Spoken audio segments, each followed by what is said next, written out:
अस्सलाम वालेकुम। अच्छा बहुत सारी रिक्वेस्ट आई थी मुझे कि आप अगर हमने कोई नई वेबसाइट स्टार्ट करनी हो तो वो लोकल होस्ट पे कैसे स्टार्ट करें।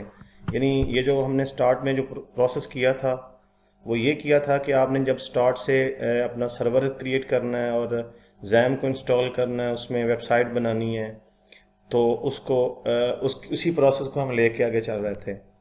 तो अब इस वीडियो में हम सीखेंगे कि हमने कोई नई वेबसाइट बनानी है तो वो कैसे बनाएंगे। यानी जब भी आपका ऑलरेडी जैम इंस्टॉल है, लोकल सर्विस क्रिएट किया हुआ है, तो आपने नई वेबसाइट बनानी है, क्योंकि जैम पे आप जितनी मर्जी वेबसाइट बना सकते हैं। एक वेबसाइट जो हम क्रिएट कर रहे हैं इसके साथ एक और बना सकते हैं, जितनी मर्जी आप बना सकते हैं वेबसाइट, ठीक है। तो इसके लिए ज़रूरी था कि ये समझाना कि हमने वो जो नई वेबसाइट बनानी है उसका क्या प्रोसीजर है, क्या प्रोसेस है। क्योंकि उसके लिए हमने जैम तो इंस्टॉल नहीं करना, सर्वर ऑलरेडी क्रिएटेड है, तो उसके लिए हमने कौन सा प्रोसीजर जो वो अडॉप्ट करना है। उससे पहले सबसे पहले तो हम ये करेंगे कि ये मैं इंटरनेट को इसके साथ कनेक्ट कर लूँ ताकि मैं आपको सही तरीके से उसको सही प्रोसीजर समझा सकूँ। अच्छा, ये सबसे पहले हम वर्डप्रेस पे जाएंगे। वर्डप्रेस की वेबसाइट है wordpress.org। यही वर्डप्रेस की ऑफिशियल वेबसाइट है। इसी से आपका वर्डप्रेस का जो सॉफ्टवेयर है ना, वो डाउनलोड होगा, वो इंस्टॉल होगा आपके सर्वर पे। इसी पे हम कंप्लीट काम करेंगे, जितना भी हमारा काम होगा वो इसी से होगा।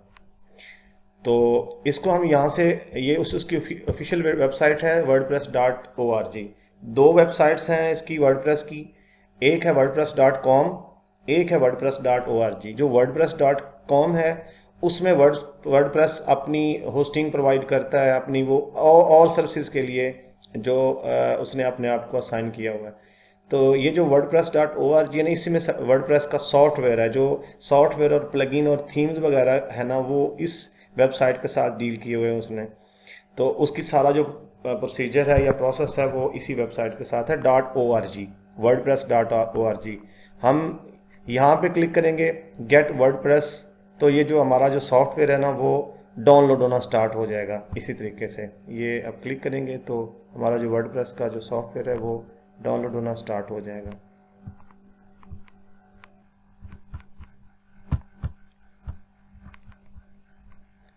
जी, हम जो wordpress.org पे जाएंगे तो वहाँ पे ये हमने यहाँ पे क्लिक करेंगे और या यहाँ पे क्लिक करेंगे तो हमारा जो वर्डप्रेस है ना वो डाउनलोड हो जाएगा। तो मैंने ये डाउनलोड कर लिया वर्डप्रेस को। तो वो हमारे जो डाउनलोड सेक्शन है ना वो यहाँ पे शो होगा। मैं आपको दिखा देता हूँ ये वाला डाउनलोड सेक्शन में ये वर्डप्रेस जो है ना वो डाउनलोड हो गया। अच्छा, इस वर्डप्रेस को आपने एक फोल्डर में रख लेना है। आपने ये ध्यान से प्रोसेस समझना है कि ये छोटा सा प्रोसेस है, लेकिन इसमें आप ज़रा सी भी मिस्टेक करेंगे तो वो आपकी वेबसाइट वो नहीं चलेगी। इस एक फ़ोल्डर आप बना लें। इसमें आप क्योंकि ऑलरेडी काफ़ी फ़ोल्डर हैं तो मैंने न्यू फोल्डर का नाम मैंने दे दिया ऑलरेडी।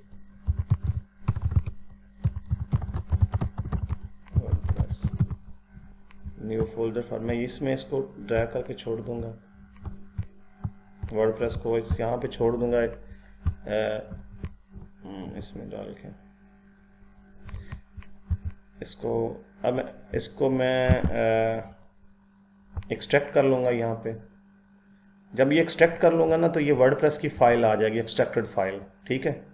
अब देखें ना, इसमें कभी हमेशा आप देखेंगे जब भी आप थीम या प्लगइन को या वर्डप्रेस को उसको एक्सट्रैक्ट करेंगे ना, तो उसके डिफरेंट फोल्डर होते हैं। एक मेन फोल्डर होता है, उसके अंदर सब फोल्डर होते हैं। तो आपने सबसे ज़रूरी ये बात है, आपने ये देखना है, इस पर डबल क्लिक करेंगे ना तो ये सारी फाइल आप शुरू हो जाएंगी, ठीक है। फाइल्स आपको नज़र आएंगी। जब आपको फाइल नज़र आ जाएंगी तो जिसके बाद आपको फाइल नज़र आ जाएंगी, आपको वही फोल्डर चाहिए, ये वाला फोल्डर आपको चाहिए।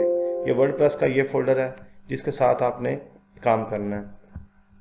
अब इसको आप कोई भी नाम दे सकते हैं। जो आपने वेबसाइट का नाम लिखना है वो आपने इस फोल्डर का नाम दे देना। मसलन लिखते हैं कि वेबसाइट लिख देता हूँ मैं इसका वेबसाइट, ये अब मैंने इसका नाम लिखा। अब ये मेरी वेबसाइट होगी ना, उसका नाम अब वेबसाइट होगा, इस फोल्डर मैंने इसका, क्योंकि वर्डप्रेस जो था मेरा उसने उसका मैं नाम लिख दिया। आपने पहला हमने क्या काम करना है कि इसको हमने जो हमने वर्डप्रेस डाउनलोड किया है इसको हम कॉपी करेंगे यहाँ पे, और हम देखें हम इसको जहाँ पे हमने अपने सर्वर को इंस्टॉल किया हुआ है ना वहाँ पे इसको पेस्ट करेंगे। अब मेरा प्रोसेस आपने ध्यान से देखना है कि हमने किस कहाँ पे पेस्ट करता हूँ। आपने सी ड्राइव पे आना है, देखें आपको यहाँ पे अभी आप चले जाएं, ये वाला पोर्शन देखें, ये वाला सी ड्राइव है, डबल क्लिक करें इस पे, इस यहाँ भी फिर भी यही आ जाएगा, या फिर इस साइड का जो मेन्यू इसमें आप सी ड्राइव खोल लें। जब खोलेंगे इसमें जैम है, ये हमने जैम इंस्टॉल किया हुआ है, ये सर्वर, इस पर डबल क्लिक करेंगे। इसमें जो हमारा डाटा है ना वो है htdocs में। ये जो बाकी फाइल्स है ना ये स्पोर्टिव फाइलें हैं, ये सपोर्ट करती हैं हमारे वर्डप्रेस को रन करने में, हमारे डाटा MySQL को, PHP को, डाटाबेस को, ये सारी कोऑपरेटिव फाइलें उसको रन करती हैं जो हमारी फाइलें हैं। हमें कंसर्न है htdocs से, इसमें डबल क्लिक करेंगे। अब ये जो htdocs है ना इसमें ये फाइल्स पड़ी हुई हैं सारी, यही आपकी वेबसाइट्स हैं। यहाँ पे आपने उसको पेस्ट कर देना है, यहाँ वाला ये आपने पेस्ट कर दी, ये वाला। तो आपकी ये जो वेबसाइट आपने बनाई है ना, अभी हमने वेबसाइट का ही नाम लिखा है उसका, वो हमने यहाँ पे पेस्ट कर दी है। हमारी वो वेबसाइट यहाँ पे पेस्ट होगी। जितनी भी हमने वेबसाइट बनानी है बिल्कुल सेम प्रोसीजर, हमने वर्डप्रेस को डाउनलोड करना है, उसका जो भी नाम रखना है उसका नाम रखना है, फिर हमने यहाँ पे htdocs में आपके पेस्ट कर देना है। एक हमारा प्रोसेस हुआ। दूसरा हमारा प्रोसेस ये होगा कि हम डाटाबेस क्रिएट करेंगे। तीसरा हमारा प्रोसेस ये होगा कि हम डाटाबेस को इस वर्डप्रेस की वेबसाइट के साथ कनेक्ट कर लेंगे। दैट्स ऑल, इसके अलावा कोई प्रोसीजर नहीं है, यही प्रोसेस है और वेरी सिंपल प्रोसेस है। अब हमने जो वेबसाइट है वो htdocs में रख दी है। इसके बाद हम डाटाबेस क्रिएट करेंगे। अब डाटाबेस क्रिएट करने के लिए हमें क्या करना पड़ेगा, उसके लिए दूसरा प्रोसेस है। ये हमारी वेबसाइट है ना जो ये वाली वेबसाइट के नाम से पेस्ट होगी, ये वाली। हम अब हमारा एक काम हो गया, वो ये था कि वर्डप्रेस को डाउनलोड किया, उसका हमने नाम चेंज किया, जो भी हमने अपनी वेबसाइट का नाम रखना है उसको हमने htdocs में पेस्ट कर दिया। सेकंड स्टेप हमारा क्या है कि हमने डाटाबेस क्रिएट करनी है। वो क्या करनी है, यहाँ पे क्लिक करेंगे, ब्राउज़र पे आएंगे, ब्राउज़र पे लिखेंगे लोकल होस्ट, क्योंकि हमें जो काम कर रहे हैं वो लोकल होस्ट से कर रहे हैं, लोकल होस्ट पे कर रहे हैं, और /php myadmin ये लिखेंगे ना तो ये एड्रेस है आपके डाटाबेस का। ये एड्रेस आपको डाटाबेस पे लेके चला जाएगा, यानी लोकल होस्ट और php myadmin। हमने उसे रीडायरेक्ट कर दिया कि हमें लोकल होस्ट पे जो myadmin है ना, php myadmin ये डाटाबेस है, वहाँ पे लेके चला जाए। अब हमें वो डाटाबेस पे लेके आ गया जहाँ पे हमने डाटाबेस को क्रिएट करना है। कोई मुश्किल प्रोसेस नहीं है, सिंपल एक प्रोसेस है, उसको आपने फॉलो करना है, दैट्स इट। वो क्या होगा, ये आपने डाटाबेस ये नज़र आ रहा है, इस पर आपने क्लिक करना है। डाटाबेस पे आपने यहाँ पे क्लिक करना है, आपने यहाँ पे वर्किंग ओके। तो ये लोडिंग हो रहा है थोड़ा, it's taking us some time.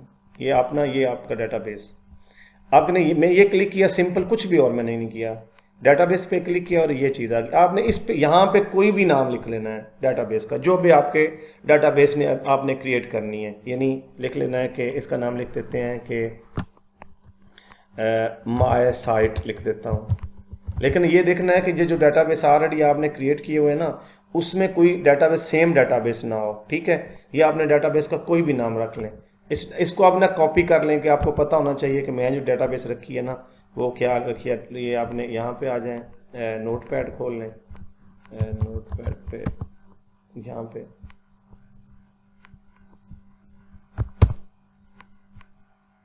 Notepad पे आप अपना उसका पेस्ट कर दें, ये डाटाबेस पे पेस्ट कर दें, ठीक है, कि ये हमारा डाटाबेस है।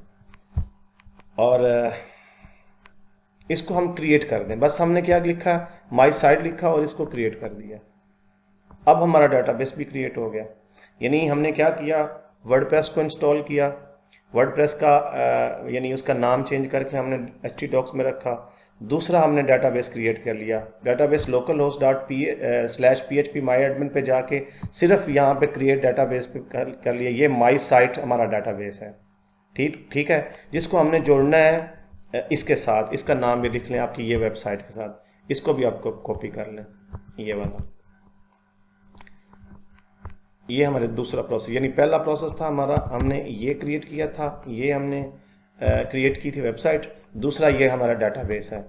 अब हमने तीसरा हमारा काम क्या है कि इसको कनेक्ट करना है आपस में, बस सिंपल सा फार्मूला है, सिंपल सा प्रोसेस है। उसके लिए क्या करेंगे लोग, यानी अब ये हमारा डाटाबेस के साथ काम खत्म हो गया, इसको हम यहाँ से रिमूव कर देंगे, ये वर्डप्रेस को भी रिमूव कर देंगे क्योंकि हमने वर्डप्रेस भी कर लिया।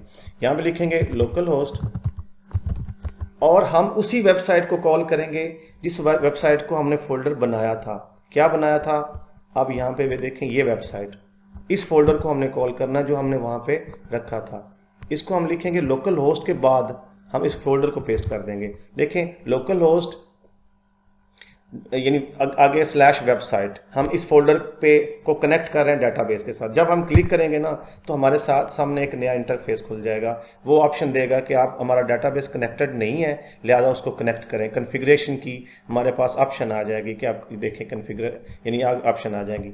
लैंग्वेज आपने इंग्लिश ही रखनी है या जो भी आप जो मर्जी आप रख सकते हैं, जो आपने वर्डप्रेस की डाटाबेस की सारी आपने लैंग्वेज रखनी है। हमने इंग्लिश रखी बेसिक, कंटिन्यू किया।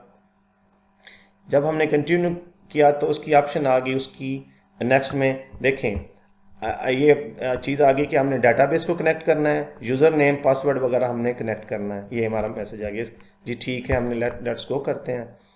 वो अगले इंटरफेस पे चला जाएगा। जब नेक्स्ट इंटरफेस पे चला जाएगा ना, देखें ये आप डाटाबेस का नाम वो लिखना है जो हमने डाटाबेस क्रिएट किया था, इसके साथ हमने लिंक करना है। ये पहली चीज़ है। यहाँ पे आप लिखेंगे, वो डाटाबेस को पेस्ट कर देंगे, बस सिंपली ये काम ज़रूरी है। दूसरा ये यूज़र नेम है, ये यूज़र नेम यहाँ पे आपने रूट लिखना है, ये बाय डिफ़ॉल्ट रूट ही लिखना है, हर बार रूट लिखना है क्योंकि इसके जो सर्वर है ना लोकल सर्वर, उसमें बाय डिफ़ॉल्ट रूट ही लिखा गया है।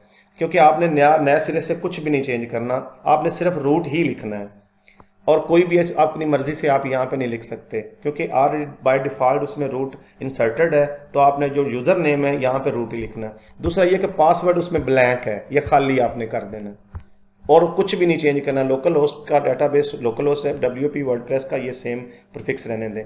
आपने क्या किया इसके में, ये आपने डाटाबेस को लिंक करना है, सिर्फ डाटाबेस लिख दिया, यूज़र नेम रूट लिखा, पासवर्ड को खाली एम्प्टी कर दिया, बस सिंपल सा ये आपने फिलिंग करनी है। इसके बाद आपने सबमिट कर देना है।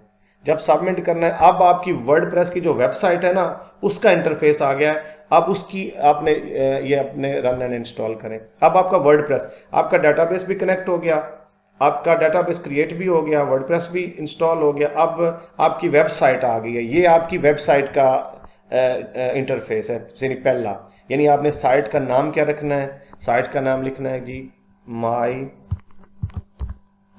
Second website.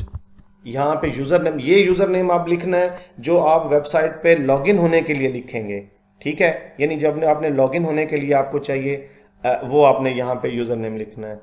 यहाँ पे आप कोई भी लिख सकते हैं। मैं लिखता हूँ ये भी लिख देता हूँ। यहाँ पे उसका पासवर्ड लगा देता हूँ, मतलब TAY@123 ये रख देता हूँ, ठीक है।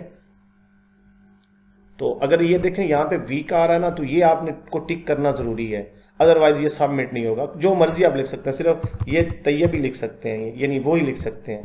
लेकिन ये आपने जब यहाँ पे वेरी वीक नजर आया या वीक है ना, तो ये आपका टिक करना जरूरी है, अदरवाइज आपका वो सबमिट नहीं होगा। क्योंकि वो आप कह रहे हैं कि ठीक है, मुझे उसको परमिशन दे रहे हैं कि मेरा उसका वीक ही रहने दें, मुझे कोई मसला नहीं है। यहाँ पे आप ईमेल लगा सकते हैं, कोई भी ईमेल जो आपने ये इतना ज़रूरी नहीं है लेकिन लगा सकते हैं जब आपने रिकवरी वगैरह करनी या बहुत इंपॉर्टेंट डाटा यहाँ पे रिकवर वगैरह करना या पासवर्ड वगैरह चेंज करना है, तो यहाँ पे लगा सकते हैं एडमिन ईमेल मेल वगैरह, ठीक है। लेकिन नहीं में लगाएंगे ना, या यहाँ पे लगा देता हूँ मैं कुछ भी, ये मेरी डमी ईमेल है @gmail.com, ये लिख दिया। यहाँ पे मैं इंस्टॉल वर्डप्रेस, ये मैं वर्डप्रेस को इंस्टॉल कर दूंगा। ये मैंने यूज़र नेम पास, ये यूज़र नेम है पास टी के साथ है। अब हमारा वर्डप्रेस जो है वो इंस्टॉल हो गया।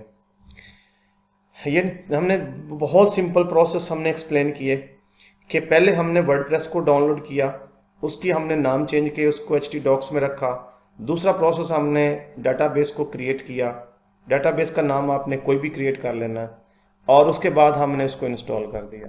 देखें ये है आपका वो, देखें बता रहा है कि इसको लॉगिन आप हो जाएं अपने वर्डप्रेस पे। ये मैं क्लिक करूंगा तो वो जो लॉगिन डैशबोर्ड है वहां पे हमें लेके चला जाएगा, ये वाला। ये वो जो पासवर्ड हमने क्रिएट किया था वो हमें लिखना है, TAYB, और ये यहाँ पे वही TAYB, यानी वो बड़े वाला, ये वाला। It should be login right now, ठीक है, ये लॉगिन हो जाएगा। और ये आपका वर्डप्रेस के डैशबोर्ड पे चला जाएगा। दैट्स इट, यही कंप्लीट प्रोसेस है। अब जितनी भी आप देखें ये वेबसाइट के नाम से खुला हुआ है, इस पर कुछ भी काम नहीं हुआ हुआ, सिर्फ वर्डप्रेस इंस्टॉल हुआ हुआ है। उसमें वो डिफ़ॉल्ट थीम है जो वो इंस्टॉल हुए हुए हैं, जो डिफ़ॉल्ट थीम इंस्टॉल हुए हुए हैं, डिफ़ॉल्ट उसमें प्लगइन इंस्टॉल हुए हुए हैं। कुछ भी बिल्कुल fresh, clean and neat and clean आपका जो डैशबोर्ड है वो नज़र आ रहा है, वो वेबसाइट। अब आप इस पर नई वेबसाइट बना सकते हैं, नया थीम इंस्टॉल कर सकते हैं, नया प्लगइन इंस्टॉल कर सकते हैं, और अपनी वेबसाइट का इंटरफेस अपनी मर्जी से बना सकते हैं। दैट्स इट, यही प्रोसेस है और बहुत सिंपल प्रोसेस है। इसको एक बार दोबारा आप रिपीट करेंगे तो जितनी मर्जी आप वेबसाइट बना सकते हैं। उम्मीद है आपको इस प्रोसेस की समझ आ गई होगी। अगर फिर भी आपको कोई इशू है या कोई प्रॉब्लम आ रही है तो मुझे कमेंट बॉक्स में आप पूछें, मैं आपको दोबारा इसकी वीडियो बना दूंगा, फिर या फिर आपको वहाँ ही रिप्लाई कर दूंगा। बहुत शुक्रिया आपका, थैंक यू वेरी मच।